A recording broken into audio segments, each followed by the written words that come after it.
اللهم صل على محمد وآل محمد.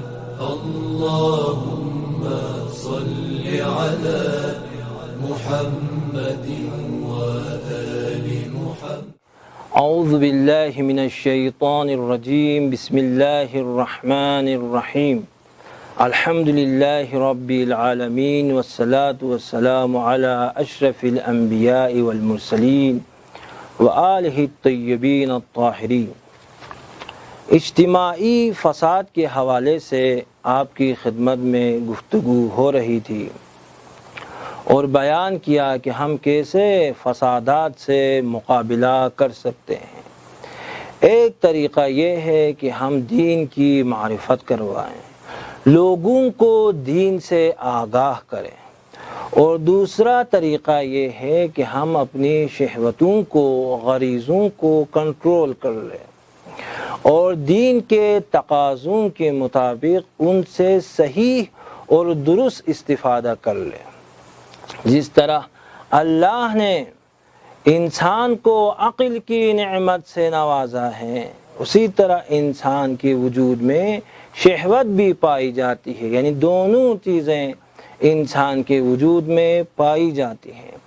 انسان ملک کی طرح نہیں ہے. لا یعصون اللہ، یہ ملائکے فرشتے اللہ کی معصیت کر نہیں سکتے، کیونکہ معصیت نامی کوئی شے ان میں نہیں ہے.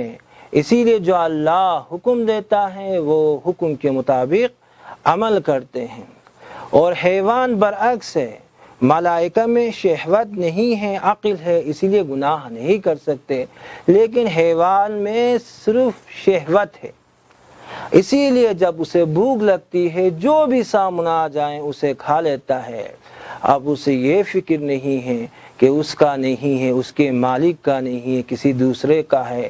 وہ حلال اور حرام کو وہ سمجھ نہیں سکتا. اس کا ہم و غم یہ ہے کہ اس کا پیٹ بھر جائے.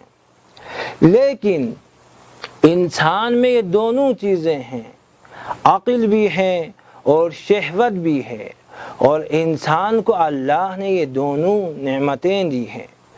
اور اسی طرح اگر یہ انسان اپنی عقل سے استفادہ کرے اور اپنی شہوت کو کنٹرول کر لے، ہوا و ہوس کو اگر انسان کنٹرول کر لے تو انسان ترقی کی راہ میں ملک سے بھی آگے بڑھ سکتا ہے. لیکن اگر شہوتوں کی پیروی کر لے، ہوا و ہوس کی پیروی کر لے، یہ انسان حیوانات سے بھی پستر اور بدتر ہو جاتا ہے. یہ انسان کی خصوصیت ہے. اب سوال یہ ہم کیسے اپنے ہوا و ہوس کو کنٹرول کر سکتے ہیں، کیسے ہم ہوا و ہوس کی پیروی کو چھوڑ سکتے ہیں؟ تو اس کے لیے جواب یہ ہے، کچھ چیزیں گناہ کے لیے راستہ ہموار کرتی ہے، ہماری اصطلاح میں زمینہ فراہم کرتی ہے، بیک گراؤنڈ ہے. ان چیزوں سے دور رہنا چاہیے، بچنا چاہیے. مثال کے طور پر ہم ہر جگہ نہیں جا سکتے ہیں، ہر مجلس میں ہم نہیں جا سکتے ہیں، نامحرم کو ہم نہیں دیکھ سکتے ہیں. جس طرح پروردگار نے قرآن مجید میں ارشاد فرمایا، قل للمؤمنین یغضوا من ابصارہم، مومنین سے کہہ دو اپنی نگاہوں کو روک لے، آنکھوں کو بند کر دے، نامحرم کی طرف نہیں دیکھنا ہے، دیکھنے کی اجازت نہیں ہے. اب نامحرم کو دیکھنے سے کیا ہوتا ہے؟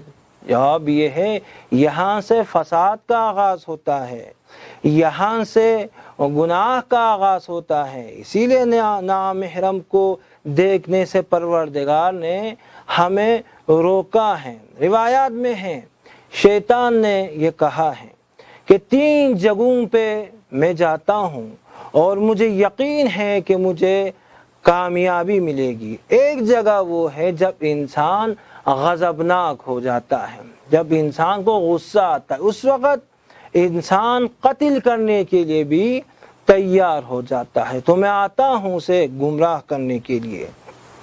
دوسری جگہ کہاں ہے؟ جب ایک نامحرم مرد اور ایک خاتون عورت ایک جگہ پہ اجتماع، نامحرم مرد اور عورت جمع ہو جاتے ہیں تو شیطان کا کہنا ہے میں ضرور جاؤں گا اور ان کو گمراہ کروں گا۔ تو شیطان یہاں یہ دعویٰ کرتا ہے جہاں دو نامحرم جمع ہو جاتے ہیں یہ نہ سمجھنا کہ وہاں دو ہے، بلکہ وہاں تین ہیں، تیسرا فرد میں ہوں، شیطان ہوں۔ تو ان کے درمیان میں وسوسہ کرنے کے لیے شیطان بھی ہے۔ رجب علی خیاط ایک معروف اور مشہور عارف دین ہیں۔ اس کے بارے میں یہ نقل ہوا ہے کہ وہ اپنے کسی رشتہ دار کے گھر میں گئے تھے، کمرے میں بیٹھے ہوئے تھے، اتنے میں ایک خاتون کمرے میں آئی اور اس نے کہا رجب علی خیاط سے، اے رجب علی خیاط مجھے آپ سے محبت ہے، کافی عرصے سے میں آپ کو دیکھ رہی ہوں، ہر وقت آپ کی یاد میں ہوں، آپ سے محبت کر رہی ہوں۔ رجب علی خیاط نے دیکھا اس خاتون کی نیت صحیح نہیں ہے، گناہ کی نیت سے آئی ہے، اور رجب علی خیاط ایک کمرے میں پھنسے ہوئے ہیں، ایک معمولی انسان ہے، کیا کر سکتا ہے؟ دیکھیں تفاسیر میں آیا ہے کہ یوسف، حضرت یوسف اور زلیخا کی داستان میں یوسف نے پیغمبر ہے، نبی ہے، حضرت یوسف نے اللہ کے برہان کو دیکھا ہے، حضرت یوسف نے زلیخا کے چہرے میں شیطان کی تصویر کو دیکھا ہے، اور اللہ نے یوسف کی مدد کی اور دروازہ کھولا اور یوسف وہاں سے چلے گئے۔ لیکن رجب علی خیاط کہتا میں معمولی انسان ہوں، تو اس نے بارگاہ الہی میں دعا کی، پروردگارا تو ہی مجھے اس کے شر سے بچا سکتے ہو، میری مدد فرما۔ تو پروردگار نے، اللہ نے رجب علی خیاط کے ذہن میں بات ڈال دی یہاں سے بھاگ جاؤ، تو رجب علی خیاط وہاں سے بھاگنے لگے، دروازہ کھول کر بھاگ گئے۔ رجب علی خیاط کا کہنا ہے میں روڈ پہ جا رہا تھا، میں بھاگ رہا تھا، میں نے محسوس کیا کہ میرے سینے سے نور پھوٹ رہا ہے، اور بعد میں مجھے پتہ چلا یہ نور عرفان کا نور ہے۔ دیکھیں کچھ لوگ 10 سال ریاضت کرتے ہیں، 20 سال ریاضت کرتے ہیں، 30 سال سیر و سلوک کرتے ہیں، اور آخر میں وہ جا کر عارف بنتے ہیں۔ لیکن رجب علی خیاط نے گناہ کی مجلس کو، اس فساد کی مجلس کو چھوڑ دیا، اور اللہ نے اس کے اجر میں رجب علی خیاط کو ایک بڑا عارف بنا دیا۔ راہ 100 ساله را یک شبه طی کرد، ہماری اصطلاح میں 100 سال کے راستے کو ایک رات میں، ایک شب میں رجب علی خیاط نے طے کر لیا۔ تو کچھ چیزیں فساد کے لیے، گناہ کے لیے راہ ہموار کرتی ہیں اور انسان کو فسادات کی طرف لے کے جاتی ہیں، تو ان چیزوں سے دور رہنا چاہیے۔ کیوں ہماری روایات میں یہ چیزیں ہمیں ملتی ہیں کہ نامحرم کی طرف نہیں دیکھنا ہے؟ کیوں ہماری روایات میں ہیں کہ فاسد انسان سے تعلقات نہیں رکھنا ہے، ہر کسی کے ساتھ اٹھنا بیٹھنا نہیں رکھنا ہے، ہر کسی کے ساتھ نہیں گھومنا ہے؟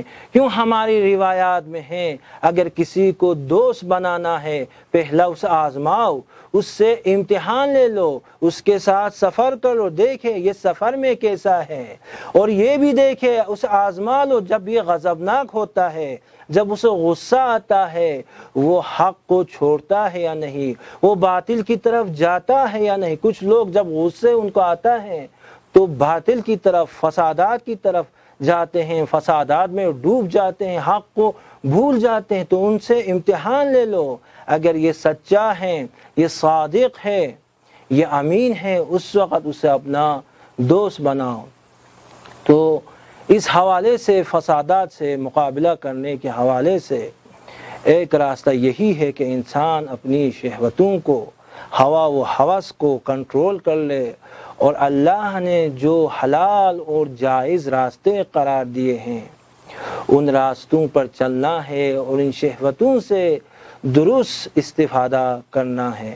والسلام علیکم ورحمۃ اللہ وبرکاتہ۔ اللهم صل على محمد وآل محمد. اللهم صل على محمد وآل محمد.